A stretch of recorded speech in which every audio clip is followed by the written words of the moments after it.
Captain புகழ் பாடும் மன்னமாக நம்ம தொடர்ந்து விஜயகாந்த் சார் நடிச்ச படங்களை ரிவ்யூ பண்ணிட்டு இருக்கோம்.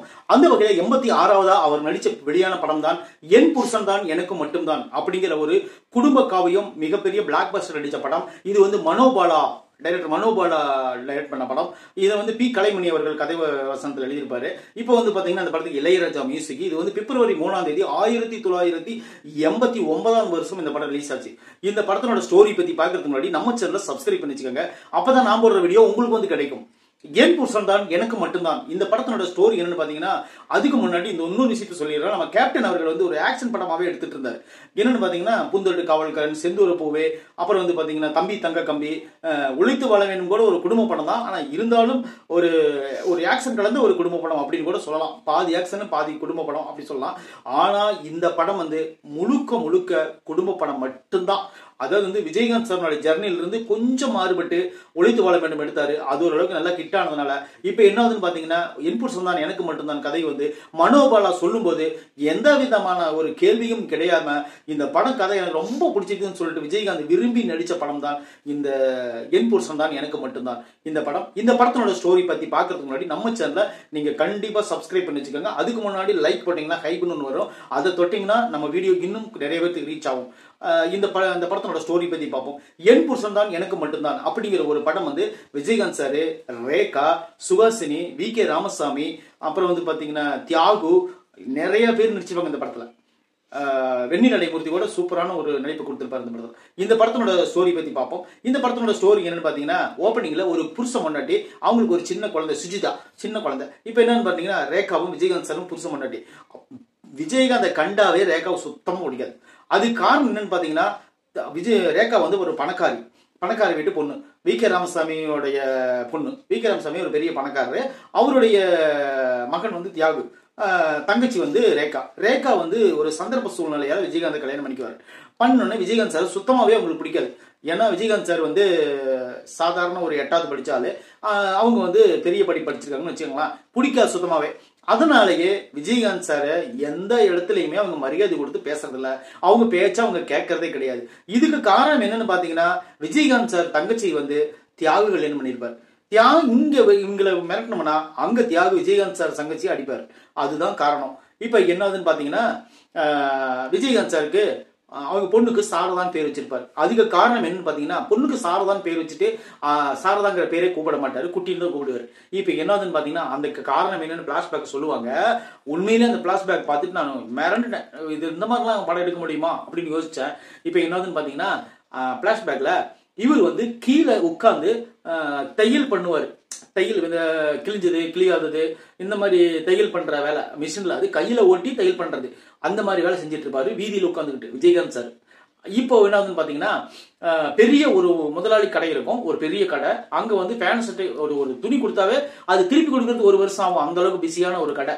இப்போ வந்து அந்த கடைக்கு ஆப்போசிட்ல இவர் வந்து கீழே உட்காந்து தைச்சுக்கிட்டு இருப்பாரு. தைச்சிட்டு இருக்கும்போது சுஹாசினி தன்னோட ஃப்ரெண்ட்ஸோட போய் அந்த கடையில ஒரு துணி கொடுப்பாங்க. துணி கொடுத்த உடனே இதற்கு இப்ப வேணும், அடுத்த மாசம் வேணும்னு சொல்லும்போது நெக்ஸ்ட் இயர் வாங்கிக்கலாம், அதாவது டிசம்பர்ல வாங்க, ஜனவரியில் கொடுத்த துணி டிசம்பர்ல வாங்கிக்கலாம்னு சொல்லுவாங்க. சொன்ன உடனே இவங்க வெளியே வந்துருவாங்க. வாங்கிட்டு வெளியே வந்த உடனே இது எங்கடா கொடுக்குறதுன்னு யோசிச்சுட்டு இருக்கும்போது விஜயகாந்த் சார் போய் வாலண்டியர் என்ன சொல்லுவாரு, மேடம் அந்த துணியை நீங்க என்ன நம்பி கொடுங்க, நான் என்னோட மிஷின்ல தைச்சு தரேன், உங்களுக்கு பிடிச்சிருந்துச்சுன்னா நீங்க மறுபடியும் எனக்கு துணி கொடுங்க, இல்லைன்னா எனக்கு அப்பயுமே கொடுக்காதீங்க அப்படின்னு சொல்லுவாரு. துணி வேஸ்ட் ஆயிட்டு என்ன பண்றதுன்னு சொல்லி ஃப்ரெண்ட்ஸுக்கு எல்லாம் கலாய்ப்பாங்க. இப்போ வந்து விஜயகாந்த் சார் என்ன பண்ணுவாருன்னு பாத்தீங்கன்னா, அந்த துணியை வாங்கி அந்த அம்மா ஒரு நம்பிக்கையோடு கொடுத்துரும் விஜயகாந்த் சார் மேல. கொடுத்த உடனே விஜயகாந்த் சார் போய் என்ன பண்ணுவாரு பாத்தீங்கன்னா, அந்த துணியை தைச்சு கொடுப்பாரு. அந்த ட்ரெஸ்ஸை போட்டுட்டு போகும்போது அவங்கள எல்லாரும் திரும்பி பார்ப்பாங்க. திரும்பி பார்த்தோன்னா உண்மையிலே இந்த ட்ரெஸ் எங்க தைச்சேன்னு சொல்லிட்டு போனோம்னா எல்லாரும் அவர் கடையில் ஆர்டர் கொடுக்க போகும்போது இந்த ஆப்போசிட்ல இருந்த முதலாளிக்கு விஜயகாந்த் மேல சரியான கோபம் வந்துடும். ஏன்னா யாருக்கும் இருக்குல்ல, ஏன்னா ஒருத்தர் பெரிய வளர்ந்துட்டாரு கூட, ஆப்போசிட்ல இருக்கிற வளர்ந்துட்டானா அவ்வளவுதான், வயிறுல எரிய ஆரம்பிச்சிடும். அந்த மாதிரி தான் இந்த சீன் அமைச்சிருப்பாரு மனோபாலா. இப்ப என்னதுன்னு பாத்தீங்கன்னா, அந்த அம்மா விஜயகாந்த் சார் மேல நம்பிக்கையை வச்சு அவருக்கு பெரிய மிஷின் வாங்கி கொடுத்து அவரை வந்து ஒரு பெரிய ஒரு கடைக்கு ஓனரா மாத்திட்டோம் விஜயகாந்த் சார். அந்த அளவுக்கு மாத்திட்டு உடனே விஜயகாந்த் சார் என்ன பண்ணுவாருன்னு பாத்தீங்கன்னா, சுஹாசினியை ஒன் சைடா லவ் பண்ணுவார். லவ் பண்ணும்போது தன்னோட உயிர்த்தன ஒரு தெய்வம் அப்படிங்கிற ரேஞ்சில் அவர் பார்ப்பாரு. உடனே சுஹாசினி வந்து தன்னோட லவ் சொல்லலாம் அப்படின்னு சொல்லிட்டு போகும்போது சுஹாசினி ஒரே ஒரு கேள்வி மட்டும் கேட்பாங்க. அதாவது என்னன்னு சொன்னா, நீ வந்து என்ன வாடி போடின்னு கூப்பிடு, அப்படின்னு சொல்லுவாரு. அது எப்படிங்க மேடம் நான் உங்களை வாடி போட்டுன்னு சொல்ல முடியும், நீங்க என் வாழ்க்கையில விளக்கேற்றி வச்சவங்க, நான் எப்படி சொல்ல முடியும் சொல்லும்போது, நீ என்ன வந்து தெய்வம் மாதிரி பாக்குற மருது, அதனால நீ வந்து உனக்கும் செட் ஆகாது, நீ வந்து எப்ப என்ன வாடி போடின்னு கூப்பிடுறியோ அன்னைக்கு நான் உன்னை கல்யாணம் பண்ணிக்கிறேன் உத்தரவு சொல்றேன்னு சொல்லிடுவாங்க. அதுக்கப்புறம் அவர் சித்தப்பா ஜனகராஜ் அவரோட சேர்ந்து சுகாசினி கிளம்பிடுவாங்க.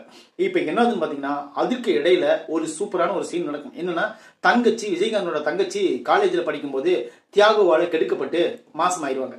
இப்ப என்ன ஆகுதுன்னு பாத்தீங்கன்னா அவங்க வந்து தியாகு தான் கல்யாணம் பண்ணிக்கணும்னு சொல்லுவாங்க.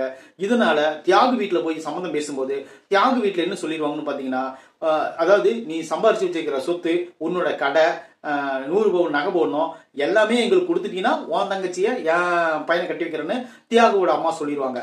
இப்ப என்ன ஆகுதுன்னு பாத்தீங்கன்னா விஜயகாந்த் சார் எல்லாத்தையுமே இழந்துட்டு இவர் வந்து மீண்டும் நடுத்தருக்கு வந்துட்டவாரு. வந்த உடனே அவரோட கடையிலேயே அவரையே வேலைக்கு வச்சுப்பாரு தியாகு. இப்ப இதுதான் ஒரு பெரிய பிரச்சனை. இப்ப வந்து அவர் கடையில வேலை செய்வாரு. வி.கே. ராமசாமியோட வேண்டுகோளுக்கு இணங்க தியாகு வந்து விஜயகாந்த் தங்கச்சியை கல்யாணம் பண்ணிக்குவாரு. தியாகுவோட தங்கச்சி வந்து விஜயகாந்த் கல்யாணம் பண்ணிக்குவாரு. இதனாலதான் அவங்களுக்கு அந்த பிடிக்காது. இப்ப வந்து என்னதுன்னு பாத்தீங்கன்னா மீண்டும் மாற்றலாகி சுகாசினி அதே ஊருக்கு அதே விஜயகாந்த் சாரோட எதிர் வீட்டுக்கு வந்ததுனால இப்ப அந்த குழந்தைய ரேகா சரியா கவனிக்காம இருந்து ரேகா அந்த குழந்தை போய் சுகாசினி மேல பாசம் அதிகமாகி ரேகா வந்து என்ன பண்ணுவாருன்னு பாத்தீங்கன்னா இந்த விஷயத்தெல்லாம் தெரிஞ்சுக்கிட்டு விஜயகாந்த் சாருக்கும் சுகாசினிக்கும் கள்ளத்தொடர்பு இருக்குன்னு சொல்லிட்டு ஊரு பூரா சொல்லி விட்டுருவாங்க. சொன்ன உடனே ஊருக்காரங்க எல்லாரும் சுகாசினியை வந்து கேவலமா பேச ஆரம்பிச்சிருவாங்க. பேச ஆரம்பிச்சோடனே அங்க இருக்கிற மானமும் மரியாதை போயிடும். அதுக்கப்புறம் வந்து பாத்தீங்கன்னா ஊர் பூரா கெட்ட பேரும் ஆயிரும். அதுக்கப்புறம் பாத்தீங்கன்னா அந்த பேங்க்ல வேலையும் போயிடும். இப்ப சுகாசினி மேடம் என்ன பண்ணுவாங்கன்னு பாத்தீங்கன்னா நேரடியா நாம வந்து ஒரு தப்பு செய்யல, ஆனா தப்பு செஞ்சுட்டேன்னு சொல்லிட்டா இப்போ ஒரு விஷயம் இருக்குது. ஏன்னா நம்ம தப்பு செஞ்சா என்ன அப்படின்னு சொல்லிட்டு நேரடியா பொட்டி எடுத்துக்கிட்டு விஜயகாந்த் வீட்டுக்குள்ள போயிருவாங்க. போனோடனே உனக்கு புருஷன் தான், இனிமேல் அவர் எனக்கும் புருஷன் தான், ஏன்னா நீ கட்டிக்கிட்டவ நான் வச்சுக்கிட்டவ அப்படின்னு சொல்லிட்டு விஜயகாந்த் சாரை பங்கு போட்டுருவார். பங்கு போட்ட உடனே இதுக்கு கண்டு பொறாமப்பட்டு ரேகா அவர்கள் என்ன பண்ணுவாங்கன்னு பாத்தீங்கன்னா அந்த வீட்டை விட்டு கிளம்பி போயிடுவாங்க. இதுக்கப்புறம் என்னாச்சுங்கிறது தான் இந்த படத்தினோட ட்விஸ்ட். இந்த படத்தினோட முக்காவாசி கதையை நான் சொல்லிட்டேன். இதுக்கு மேல உங்களுக்கு படம் பார்க்கணும்னு விருப்பம் இருந்ததுன்னா இதெல்லாம் காட்சிகளா பாருங்க. ஆல்ரெடி இந்த படத்தை நீங்க நிறைய பேர் பார்த்திருப்பீங்க. ஆனா இருந்தாலும் ஒரு குடும்ப சித்திரம், முழுநீள குடும்ப சித்திரம் அப்படின்னு சொல்லிட்டு பாத்தீங்கன்னா இது நல்ல ஒரு சூப்பரான ஒரு என்டர்டெயின்மெண்டான படம். இந்த படத்துல வந்து எனக்கு ரொம்ப பிடிச்சது வந்து பாடல்கள் வந்து வேற லெவல். காத்து காத்து அந்த பாட்டு இதுலதான் இருக்குது. ஊத காத்தும் வீசுது அந்த பாட்டு. அப்புறம் வந்து பாத்தீங்கன்னா புள்ளை கூட பாட வைத்த புல்லாங்குழல் அந்த பாட்டு இந்த படத்துல தான். சாமிகளே சாமிகளே சொந்த கதை கேளுங்க அந்த பாடல் இந்த படத்துல தான். இந்த படத்துல இருக்கிற பாடல்கள் எல்லாமே சூப்பரா இருக்கும். இளையராஜா மியூசிக்ல வேற லெவல் பின்னி பெடல் எடுத்திருப்பாரு இந்த படத்துல. அது போல இந்த படத்துல வந்து விஜயகாந்த் சாரோட கேரக்டர் வந்து சூப்பரா வடிவமைச்சிருப்பாங்க. அதாவது ஒரு சாதாரண ஒரு ஆளா காட்டுவாங்க, அடுத்தது ஒரு முதலாளியா காட்டுவாங்க, அடுத்தது வந்து பாத்தீங்கன்னா மீண்டும் எல்லாத்தையும் இழந்துட்டு அந்த கடையில வேலை செய்யக்கூடிய ஒரு ஆளா காட்டுவாங்க. அப்புறம் குடும்பஸ்தனா காட்டும் போது வந்து அவர் ஒரு படி மேலேயே போய் நிற்பாரு. குழந்தைய அடிச்சோன்னா நேரா போய் 2 கதவையும் சாத்திட்டு ரேக்கா விடுவாரு பாருங்க 2 யாரா. அந்த சீன் வந்து ஒரு சீன் போதும் உண்மையிலே விஜயகாந்த் சாரோட கேரக்டர் நம்ம புரிஞ்சுக்கிறதுக்கு. அந்த அளவுக்கு ஒரு சூப்பரான ஒரு பெர்ஃபார்மன்ஸ் விஜயகாந்த் சார் பண்ணிருப்பாரு. அது போல இந்த படத்துல எனக்கு ரொம்ப பிடிச்சது வந்து பாத்தீங்கன்னா ரேகா தான். ரேகாவோட கேரக்டர் சூப்பரான கேரக்டர் வடிவமைச்சிருப்பாரு. சந்தேகப்படக்கூடிய கேரக்டர், தங்கமான புருஷனை பேர் யாராச்சும் எடுத்துக்கிட்டா எவ்வளவு கோபம் வரும் ஒரு பொண்ணுக்கு அப்படிங்கிறது உண்மையிலே இந்த படத்துல நிரூபிச்சிருப்பாங்க. அந்த மாதிரி ஒரு சூப்பரான கேரக்டர். அது போல சுகாசினி கேரக்டர் வந்து ஒரு ஷெட்யூலான கேரக்டர். ஆனா இருந்தாலும் ஒரு அவங்க எந்த படத்துல நடிச்சாலும் கருத்து தான் பேசுவாங்க. இந்த படத்துல அதை விட ரொம்ப கருத்து பேசுவாங்க. அது போல வி.கே. ராமசாமி கேரக்டர் நல்ல கேரக்டர், உண்மையிலே சூப்பரா மாமனார் கேரக்டரா நடிச்சிருப்பாரு. பரவாயில்ல சூப்பரா நடிச்சிருப்பாரு. அது போல இந்த படத்துல இன்னும் ஒரு 2-3 கேரக்டர் இருக்கிறாங்க. அது யாருன்னு பாத்தீங்கன்னா அந்த வி.கே. ராமசாமியோட மனைவியா வர கேரக்டர் அந்த கேரக்டர், அப்புறம் விஜயகாந்த் சார் அம்மாவா 2 சீன்ல மட்டுமே வரக்கூடிய அந்த கேரக்டர். உண்மையிலே இதெல்லாம் சூப்பரா கிரியேட் பண்ணி மனோபாலா ஒரு தரமான ஒரு சிறப்பான, இன்னைக்கு மனோபாலா நம்ம கூட இல்லைன்னா கூட அவர் ஒரு டைரக்டர் பண்ண படம் நம்மளை பார்க்க வச்சு அவரை பேச வைக்கிறது பாத்தீங்களா, அதுதான் அவருடைய கிரியேஷன். இன்னொரு விஷயம் பாத்தீங்கன்னா இந்த படத்துல நடிச்சுக்கிற எல்லாத்தையும் விட இந்த படத்துல ஒரு முக்கியமான கேரக்டர் இந்த பாப்பா நடிச்சிருக்கும். உண்மையிலே சூப்பரா நடிச்சிருக்கும். அந்த பாப்பா வந்து சின்ன வயசு சுற்றி தான் அந்த அளவுக்கு ஒரு ப்ராப்பரான ஒரு நல்ல ஒரு கேரக்டர் கொடுத்திருப்பாங்க அந்த பாப்பாவுக்கு. தன்னோட மகளா அவர் விஜயகாந்த் சார் அந்த இதுக்கெல்லாம் போய் அந்த என்ன சொல்றது அந்த காணோம் அப்படின்னு சொல்லிடுவாங்க, இறந்து போயிருச்சு பொண்ணு அப்படின்னு சொல்லிடுவாங்க ஒரு சீன்ல. அந்த சீன்ல துடிப்பா இருப்பாருங்க, அதெல்லாம் வேற லெவல் பண்ணிருப்பாங்க. அது போல இந்த படத்துல கெஸ்ட் ரோல்ல நாசர் நடிச்சிருப்பாரு, அது குறிப்பிடத்தக்கது. நாசர் வந்து இந்த படத்துல ஒரு வில்லன் ரோல், சின்னதா ஒரு வில்லன் ரோல் பண்ணிருப்பாரு. அது போல இந்த படத்துல நடிச்சிருக்கிற எல்லாருமே சூப்பரா நடிச்சிருப்பாங்க. என் புருஷன் தான் எனக்கு மட்டும்தான் படம் வந்து அதாவது ஒரு 250 நாளுக்கு மேல ஓடி ஒரு பெரிய பிளாக் பஸ்டரான படம் இந்த படம். அந்த அப்போ வந்து விஜயகாந்த் சார் படங்களாவே ஆக்ஷன் படம் தான், ஆக்ஷன் ஹீரோ பண்ணி முத்திர குத்திட்டாங்க. ஆனா ஆக்ஷனை தாண்டி அவருக்கு குடும்ப படமும் வரும் அப்படின்னு சொல்லி நிரூபிச்ச படம் தான் என் புருஷன் தான் எனக்கு மட்டும்தான் அப்படிங்கிற ஒரு படம். இந்த படம் வந்து பெரிய பிளாக் பஸ்டர் ஆனதுக்கு காரணம் என்னன்னு பாத்தீங்கன்னா இந்த படத்தோட ஸ்ட்ராங்கான கதை தான். இந்த கதையை வந்து வேற எந்த நடிகர் நடிச்சிருந்தாலும் இவ்வளவு பர்ஃபெக்டா நடிச்சிருக்க முடியாது. சூப்பரான நடிப்புல வெளிவந்த படம் இந்த படம்.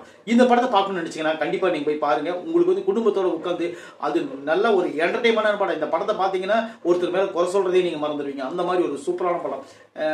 வேற என்ன சொல்ல, விஜயகாந்தனுடைய புகழ் பத்தி பாடுறதுக்கு நம்ம இன்னும் நிறைய சொல்லிட்டே போனோம். ஏன்னா டைம் கிடைக்கல, மணி 11 நிமிஷத்துக்கு மேல வச்சு.